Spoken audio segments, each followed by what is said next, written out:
അങ്ങനെ നമ്മുടെ കെട്ടുകുതിരയെ വലിക്കാനുള്ള കയറുമൊക്കെ കെട്ടി പാപ്പിയാണെങ്കിൽ വഞ്ചിക്കുറ്റിയൊക്കെ എടുത്ത് റെഡിയായിട്ട് ഇങ്ങനെ നിൽക്കുക. കുലുക്കിയത് വെറുതെ ആയില്ല, ദക്ഷിണ വീണിട്ടുണ്ട്. നമ്മുടെ സുഹൃത്ത് കൂടിയായിട്ടുള്ള രഞ്ജിത്താണ് കുതിരയെ കൊണ്ടുപോകാനായിട്ട് ആപ്പയായിട്ട് വന്നത്. അങ്ങനെ കുതിരയെ നമ്മൾ ആപ്പയിലോട്ട് കയറ്റി വെച്ചു. പാപ്പി അച്ചായും കൂടെ അങ്ങനെ കുതിരയുടെ കൂടെ ആപ്പയിൽ കയറിയിട്ടുണ്ട്. ഞങ്ങൾ നേരെ അശ്വതി ഉത്സവത്തിന് പോവുകയാണ്. അപ്പോൾ ഇനി അമ്പലത്തിൽ വെച്ചിട്ട് കാണാം. അതാ നമ്മുടെ കുതിര അമ്പലത്തിലെത്തി. അവിടുന്ന് കുറച്ച് ദൂരം ഇങ്ങനെ വലിക്കുകയാണ്. റോഡിൽ കൂടെ അത് വലിച്ചുകൊണ്ട് വരാൻ വളരെ ബുദ്ധിമുട്ടായിരുന്നു. അതുകൊണ്ടാണ് ആപ്പയിൽ കൊണ്ടുവന്നത്. അങ്ങനെ നമ്മുടെ കുതിര സ്ഥാനം പിടിച്ചിട്ടുണ്ട്. ഞങ്ങൾ നല്ല നേരത്തെ ആയിരുന്നു പോയത്. കാരണം അധികം കുതിരകളൊന്നും ആ സമയത്ത് എത്തിയിട്ടില്ല. നമ്മൾ ഉദ്ദേശിച്ച സീറ്റ് തന്നെ നമുക്ക് കിട്ടി.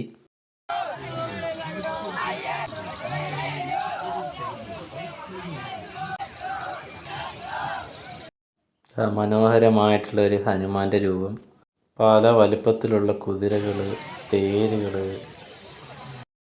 ഈർക്കിൽ കൊണ്ടുള്ള ഒരു കുതിരയാണിത്.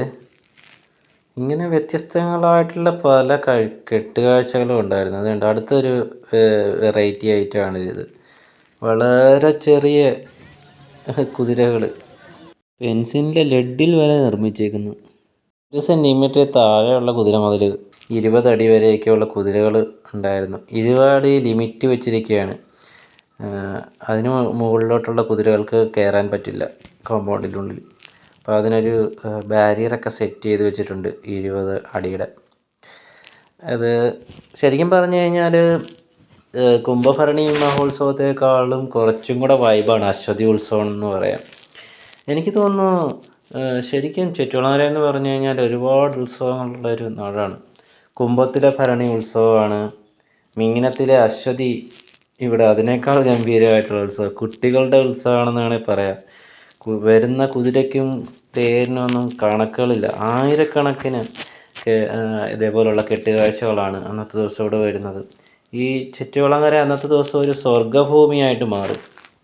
അവിടെ നിറയെ എങ്ങോട്ട് തിരിഞ്ഞാലും കുതിരകളും തേരുകളും പലതരത്തിലുള്ള കെട്ടുകാഴ്ചകളും ഒക്കെയാണ്.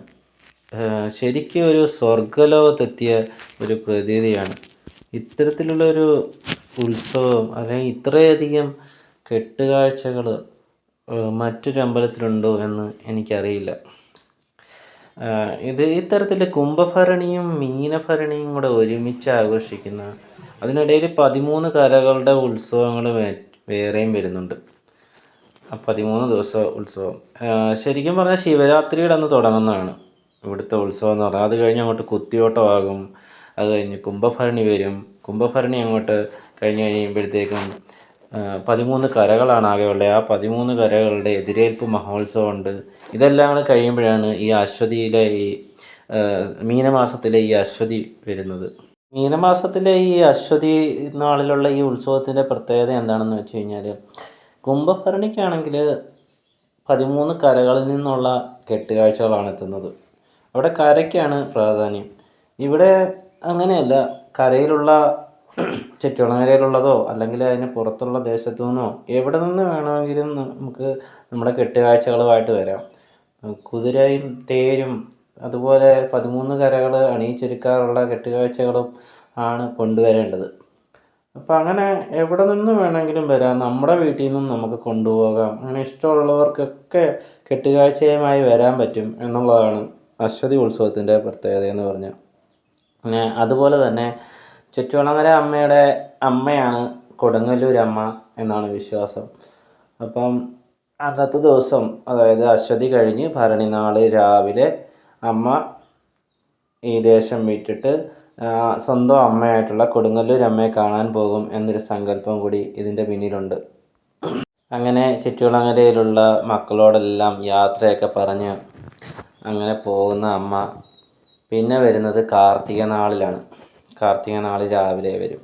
അപ്പോൾ അത്രയും നിമിഷങ്ങൾ, ഒരു ദിവസത്തിന് മുകളിൽ ഉള്ള ആ സമയം ചുറ്റുകുളങ്ങര നിവാസികൾ, അമ്മയുടെ ഭക്തരായിട്ടുള്ളവർ വളരെയധികം ദുഃഖത്തോടെയാണ് കഴിയുന്നത്. കാരണം ഒരു ദിവസം പോലും അമ്മയെ പിരിഞ്ഞിരിക്കാൻ അവർക്കാവില്ല. ഈ അമ്പലവും ചുറ്റുകുളങ്ങര അമ്മയോടുള്ള അഗാധമായ ഭക്തിയും ഒക്കെ അവരുടെ മനസ്സിൽ ആഴത്തിൽ അത്രമേൽ ആഴത്തിൽ വേരൂന്നിയതാണ്. ഈ അശ്വതി ഉത്സവവും അതിന് ശേഷമുള്ള കാർത്തിക ദർശനവും കഴിയുമ്പോഴത്തേക്കും ചുറ്റുളങ്ങരയിലെ ഉത്സവങ്ങളൊക്കെ അവസാനിക്കുകയാണ്. ഇനി ഒരു വർഷത്തെ നീണ്ട കാത്തിരിപ്പ് അടുത്ത കുംഭഭരണിക്കായി.